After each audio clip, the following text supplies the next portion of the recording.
Bom dia, senhores, bom dia, senhoritas, espero que estejam todos bem. Hoje eu separei uma aula interessante para gente. Hoje nós vamos falar dos defeitos de um texto. São muitas as armadilhas que a gente encontra quando começa a escrever. A primeira delas é a ambiguidade. A ambiguidade vai ocorrer quando a gente tem mais de um sentido possível para o nosso texto. É o famoso duplo sentido. A ambiguidade ocorre geralmente por causa de má pontuação ou porque a gente usa as palavras, as expressões de uma maneira inadequada e aí dá um sentido que não é exatamente aquele que a gente queria passar. Por isso, ela é considerada um defeito, né? Principalmente no texto dissertativo argumentativo, ela é um defeito porque ela tenta contra a clareza, ela vai contra o que a gente quer, que é deixar um texto claro e objetivo. Aqui nós temos alguns exemplos. Por exemplo, João ficou com Mariana em sua casa. Na casa de quem? Do João ou na casa da Mariana? Alice saiu com sua irmã. Com a irmã de quem? Com a irmã dela, Alice, ou com a irmã da pessoa com quem se fala? Então, para a gente desfazer a ambiguidade, aqui nesse caso, a gente deveria trocar o pronome sua por expressões como dele e dela, né? E aí resolveríamos esse problema. O seu, sua em língua portuguesa também são fonte de muita ambiguidade, então cuidado aí, pessoal. Agora, não é só a ambiguidade que pega a gente pelo pé. A obscuridade também é um problema sério. A obscuridade é justamente a falta de clareza, que acontece principalmente quando a gente usa períodos muito longos. Também quando a gente usa linguagem rebuscada, quando a gente quer falar bonito, usa a palavra, né, assim, demasiadamente erudita, e também por má pontuação. Aqui, observem o exemplo. Encontrar a mesma ideia, vertida em expressões antigas, mais claras, expressiva e elegantemente, tem me acontecido inúmeras vezes na minha prática longa, aturada e contínua do escrever, depois de considerar necessária e insuprível uma locução nova por muito tempo. Gente, vamos falar a verdade, a pessoa falou e não falou nada, né? Então, tem que tomar cuidado. Período longo é uma armadilha e também essas palavras bonitas aqui que dizem um monte de coisa e não dizem nada. Então, a obscuridade é um problema seríssimo num texto dissertativo. Um vestibulando não pode ter problema desse tipo, certo? Então, vamos ler, reler para evitar qualquer tipo de obscuridade no nosso texto. Além disso, o pleonasmo, também conhecido como redundância, é uma coisa mais flagrante, então costuma acontecer menos, mas a gente tem que tomar cuidado.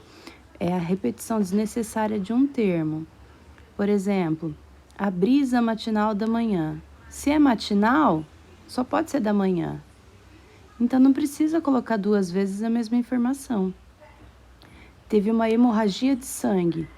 Hemo já é sangue, né? Hemorragia só pode ser de sangue, não tem como ter hemorragia de qualquer outra coisa. Está com conjuntivite no olho. Conjuntivite só pode ser no olho, não tem como ser em outro lugar. Então é só dizer, está com conjuntivite. Essas aqui são mais óbvias, mas observem esse último exemplo. É preciso encarar os desafios de frente. Encarar, pessoal, é olhar cara a cara, é olhar de frente. Não tem como encarar de costas.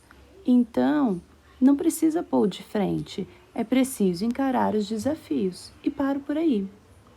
Certo? Precisamos tomar cuidado, porque tem muitas situações em que a gente usa o pleonasmo e nem percebe. Também, a cacofonia é uma coisa que pode parecer engraçada, mas não é. Quando o corretor pega a cacofonia no texto, fica claro para ele que a pessoa não releu aquele texto, não teve um cuidado necessário, né? Então, a cacofonia é quando a produção de um som desagradável acontece ao se juntar o final de uma palavra com o começo da outra. Aqui nos nossos exemplos, olha, nunca gaste dinheiro com bobagens, né? Cagaste, dá um mau som, né? Feio demais. Uma herdeira com fiz cagado no Mato Grosso. Cagado. Percebam que eu coloquei aí numa cor diferente para vocês observarem. Estas ideias, como as concebo, são impraticáveis. Dá a impressão que eu digo que eu como as ideias com sebo. E isso, de forma alguma, a gente quer dizer no nosso texto, né, gente? Então, é preciso tomar cuidado. Além da cacofonia, o eco. Esse problema é um problema muito mais comum do que a gente imagina. O eco é quando a gente, sem querer, usa a repetição de sons em várias palavras, numa sequência. E isso, gente, na poesia é uma qualidade, mas na prosa é um defeito. Então, a gente não pode ficar fazendo riminha dentro do texto dissertativo, certo, pessoal? Olha aqui o exemplo. A decisão da eleição não causou comoção na população. Então, fica parecendo um disco riscado, né? Isso não pode acontecer dentro do texto, tá? Aqui, o aluno repetentemente, alegremente. A mesma coisa, né? Ente. Esse som repetido não é legal dentro da dissertação. Esse defeito, gente, a prolixidade é um pouco mais grave e acontece com mais frequência, né, entre os alunos. A prolixidade consiste em usar mais palavras do que eu preciso para exprimir uma ideia. E é justamente o oposto da concisão. A pessoa prolixa é aquela que fica enrolando, enchendo linguiça e não vai direto ao assunto. Pode acontecer, né, de um aluno falar, professora, mas sabe quando você não tem nada para dizer a respeito de um assunto? Aí a gente dá aquela enrolada, né, professora? Enche linguiça. Pessoal, se isso acontece com vocês, vocês não têm um problema, vocês têm dois, tá? Então, primeiro, a gente tem que ler, se informar para ter conteúdo, pessoal, ter recheio, ter o que colocar na nossa dissertação. Isso é fundamental. E aí, a gente não vai precisar propositalmente ficar enrolando nem enchendo linguiça. Mas, às vezes, a pessoa faz isso não porque não tem o que dizer, mas porque ela tem coisas demais para falar, pensa demais e aí não consegue dizer isso de uma maneira simples. Olha só, tem um exemplo aqui de um livro da Laurinda Grion que mostra bem esse exemplo. Ó. Um aviso de uma empresa. Por decisão unânime de toda a diretoria, solicitamos aos usuários dos banheiros da empresa que, após usarem os mesmos, limpem não só a parte interna da pia, mas também a externa, bem como o espelho, enxuguem o chão, caso haja nele respingos de água, pasta dentifrício, saponáceos ou qualquer outro produto natural ou químico. Então, aí é que tá, gente. Tudo isso foi dito, mas de uma maneira desnecessária, né? Por decisão unânime. Se foi unânime, só pode ter sido de toda a diretoria, né? Ou de todo um grupo. Então, não precisa colocar duas vezes.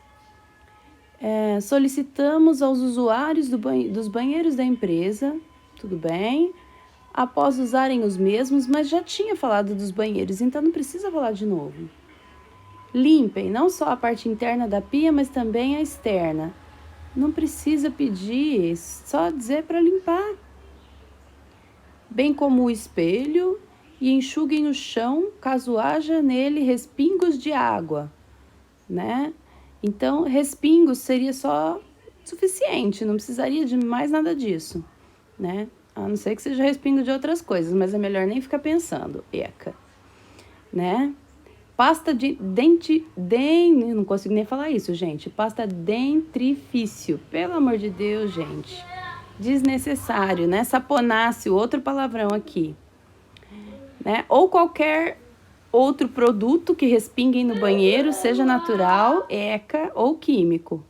Então, gente, desnecessário esse tipo de alerta, claro demais em alguns pontos e obscuro demais em outros. Seria muito mais fácil a gente escrever simplesmente: colaborem com a limpeza, por favor, mantenham os banheiros sempre limpos. Ponto. Então, olha só, a gente usou um parágrafo inteiro para dizer uma coisa que não disse nada, né? Só fez a gente pensar em umas coisinhas nojentas. Então, olha só, o texto de vocês não pode fazer isso com o leitor. A gente tem que ser claro, direto, né? Já mostrar qual é o assunto, sem enrolação. Agora, temos alguns alertas. A gente precisa tomar cuidado, pessoal, com os cacuetes e expressões que não acrescentam nada ao texto. Às vezes a gente tem algumas manias de repetir sempre um determinado elemento coesivo ou uma determinada expressão. Então, toma cuidado. Cacuete ou expressão que não diz nada, que a gente só usa para falar um pouquinho mais, a gente tem que sair fora disso, porque pode deixar o texto prolixo. Também, a gente precisa ter cautela com algumas expressões que podem até não ser erradas, dependendo de como eu utilizo. Mas que, se eu fico colocando essas expressões no meio da minha frase, elas não estão acrescentando nada e estão só deixando o texto chato, enfadonho, né? Então, por exemplo, expressões como antes de mais nada, pelo contrário, por outro lado, por sua vez. Se eu estou colocando no início do meu parágrafo para mostrar que eu estou dando uma sequência, tudo bem. Mas ficar colocando expressões como essas no meio da frase não ajuda em nada. Então, cuidado.